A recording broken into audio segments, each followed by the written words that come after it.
बहुत बहुत धन्यवाद। आज मेरे लिए बहुत बड़ा सौभाग्य है कि इस सुंदर आयोजन में मुझको प्रतिभाग करने का मौका मिला है।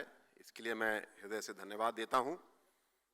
और सेंटर फॉर सनातन रिसर्च एवं ट्राइडेंट सेवा समिति द्वारा ऐसा विचार मन में लाया गया, उसके लिए हम सबको एक मंच पे एकत्रित किया गया। मुझे विश्वास है इससे नए रास्ते खुलेंगे, हमारा विश्वास और मजबूत होगा। सभी का मैं स्वागत करता हूं, बहुत बहुत धन्यवाद देता हूं। विशेषकर मैं प्रणाम अपना प्रस्तुत करता हूं मंचासीन आदरणीय श्री भैया जी जोशी जी भाई साहब को, आदरणीय श्री आलोक जी भाई साहब हमारे राष्ट्रीय अध्यक्ष, श्री आदरणीय चंपत राय जी भाई साहब को मेरा प्रणाम शुभकामनाएं, आदरणीय रमेश जी भाई साहब, आनंद जी भाई साहब, हमारी बड़ी बहन रजनी तिवारी जी राज्य मंत्री उच्च शिक्षा हैं।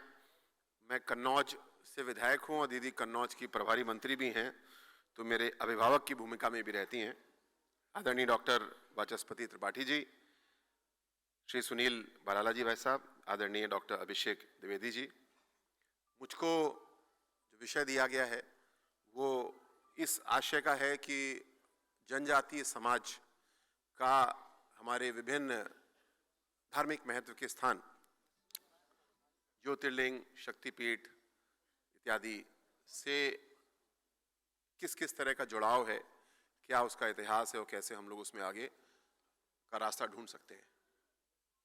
लेकिन उससे पहले कि मैं कुछ कहूं, मैं स्मरण करना चाहूँगा, धन्यवाद देना चाहूँगा प्रधानमंत्री मोदी जी का कि उन्होंने भगवान बिरसा मुंडा जी के सम्मान में 15 नवंबर जो उनका जयंती दिवस है उसको जनजातीय गौरव दिवस के रूप में स्थापित किया और लगातार हम लोग मना रहे हैं। ये वर्ष भगवान बिरसा मुंडा जी का 150वां जन्म वर्ष है और पूरे वर्ष कार्यक्रम हम लोग इसमें आयोजित कर रहे हैं। कल मेरा विशेष सौभाग्य था कि अपने बगल में भदोही जनपद में ज्ञानपुर में एक भगवान बिरसा मुंडा जी की मूर्ति स्थापित की गई, मैं भी उस कार्यक्रम में रहा। जब हम जनजातीय समाज की बात करते हैं, आदिवासी समाज की बात करते हैं, तो सबसे पहले हमको लगता है जब हम मुख्य धारा की बात करते हैं और सोचते हैं कि जनजातीय समाज को मुख्य धारा से जोड़ना है, तो मुझे लगता है कि कई बार हम गलत राह पे सोच रहे होते हैं, गलत विचार पे होते हैं। हमें अपने वनवासी आदिवासी बहनों भाइयों से सिखाने से ज़्यादा सीखने की ज़रूरत है। जो पर्यावरण के साथ मिल करके काम करने की पद्धति हमारे जनजातीय संस्कृति में है, उसको क्योंकि हम लोग भूल गए, क्योंकि हम उसके ऊपर चढ़ के बैठ गए, तो आज हमने पर्यावरण को नुकसान पहुंचाया, वनों को नष्ट किया, अपनी नदियों को गंदा किया। लेकिन सदियों से वन के अंदर निवास करते हुए हमारे बहन भाई पीढ़ियां पर्यावरण के साथ कैसे सामंजस्य रहना है, आराम से कार्य करते रहे।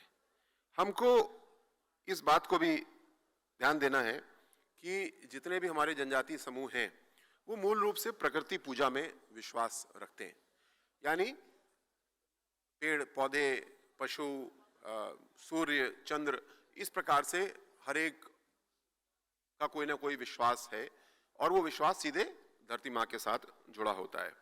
तो जो पर्यावरण की परंपरा है और माता की पूजा की परंपरा है वो एक ही बात है।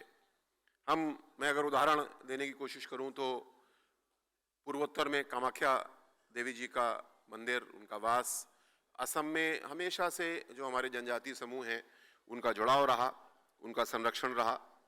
त्रिपुरा से मुझे जानकारी हुई कि हमारे कुछ सम्मानित अतिथि आए हैं, त्रिपुरा देवी जी का सुंदरी मंदिर हमारा वहाँ पे है, उसका भी इसी प्रकार जुड़ाव है।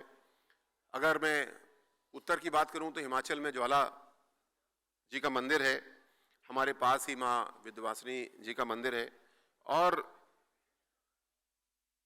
यूपी के उत्तर में बलरामपुर जनपद जो अब बन गया है गोंडा से अलग होकर के, देवी पाटन जी का मंदिर है। थारू समाज हमारा उत्तर प्रदेश का माँ देवी पाटन मंदिर को अपनी कुल देवी के रूप में सम्मानित करता है, विश्वास रखता है। उसी के बगल में श्रावस्ती है, जहाँ पे शक्तिपीठ है, शुचिंद्रम शक्तिपीठ के नाम से। वहाँ के लोग भी, थारू समाज के भी, बाकी भी वही आस्था रखते हैं।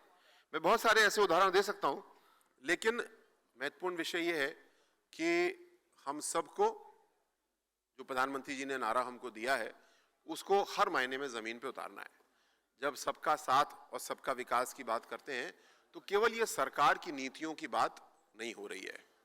सबका साथ और सबका विकास हमारे सांस्कृतिक आयोजन में, धार्मिक आयोजन में, अनुष्ठान में, हर जगह है और उसको और आगे बढ़ चढ़ के हम लोग को उसको बढ़ाना चाहिए। मैं अभी बहुत सुंदर प्रेजेंटेशन देख रहा था जो टेम्पल एथिक्स के बारे में थी। मंदिरों की कैसी व्यवस्था हो, एथिक्स क्या हो, इस पे बहुत अच्छी चर्चा थी। मुझे लगता है इसमें एक चीज़ और ज़रूर जोड़नी चाहिए कि समावेश, अंग्रेजी में कहूँ तो इंक्लूसिवनेस, हमारे मंदिरों में कैसे और अच्छे से बढ़नी चाहिए। एक समय रहा जब अनुसूचित जाति के लोगों का मंदिर में प्रवेश नहीं था, अन्य कुछ लोगों का मंदिर में प्रवेश नहीं था। हमने उस चीज़ की शुद्धि की और हम आगे बढ़े। लेकिन कहीं आज तो कोई ऐसी गलती हमसे नहीं हो रही है, कहीं आज तो हम किसी प्रकार का भेदभाव जाने अनजाने नहीं कर रहे हैं। और समावेश के लिए हमको इसके लिए आत्मनिरीक्षण जरूर करना चाहिए, हमेशा करना चाहिए और करते भी हैं, जिसकी वजह से आज हमारी व्यवस्थाएं बहुत अच्छी हो सकी हैं। जो भी हमारे विभिन्न मंदिरों में आते हैं, अपनी आस्था के साथ आते हैं और उस आस्था को कई गुना करके जाते हैं। इसी कारण से विशेष रूप से आदरणीय मोदी जी ने जो ये वर्ष है जनजातीय समाज के लिए उन्होंने घोषित किया है, धरती आबा नाम से एक योजना शुरू की है। धरती आबा यानी भगवान बिरसा मुंडा जी का एक और नाम है, उनको सम्मान से प्यार से बुलाया जाता है। और इसके तहत पूरे भारत में ऐसे गांव जहां 50% या उससे ज़्यादा अनुसूचित जनजाति की आबादी है, उनको सभी सरकारी योजनाओं से आच्छादित करने के लिए निर्णय लिया गया और काम शुरू भी इसी 15 नवंबर से हो चुका है। आने वाले समय में हमको उत्तर प्रदेश में देखना है। कई बार उत्तर प्रदेश में हम सोचते हैं कि हमारे यहाँ जनजाति संख्या बहुत कम है, लेकिन फिर भी 22 लाख है। तो हमारा राज्य इतना बड़ा है कि 22 लाख अनुपात में कम दिखता है, लेकिन 22 लाख लोगों की सेवा करना भी बड़ा काम है, बड़ा महत्वपूर्ण काम है। और धरती आबा जैसी विकास की योजनाएं, शिक्षण की योजनाएं, इन सब के जरिए हम लोग को जो हमारे परिवार विभिन्न क्षेत्रों में हैं, उन तक सभी लाभ पहुंचाने हैं। आज के इस आयोजन के लिए मैं हृदय से बहुत बहुत बधाई देता हूं, धन्यवाद देता हूं। मुझको इसका हिस्सा बनाने के लिए और धन्यवाद देता हूं। मेरे लिए, जैसे मैंने कहा, ये सिखाने का नहीं, ये सीखने का अवसर है। और मैं निश्चित रूप से समझता हूं कि आने वाले समय में ऐसा आयोजन, ऐसा विचार मंथन हमको नई राह दिखाएगा। हमारी पुरानी परंपराओं को कैसे हमको सजोना है, उसकी भी हमको राह दिखाएगा। तो उपस्थित सभी महानुभाव का, बहनों का, माताओं का मैं हृदय से धन्यवाद देता हूं, शुभकामनाएं देता हूं। विशेषकर मंचासीन वरिष्ठ जन का धन्यवाद ज्ञापित करता हूं। बहुत बहुत आभार, धन्यवाद, जय हिंद।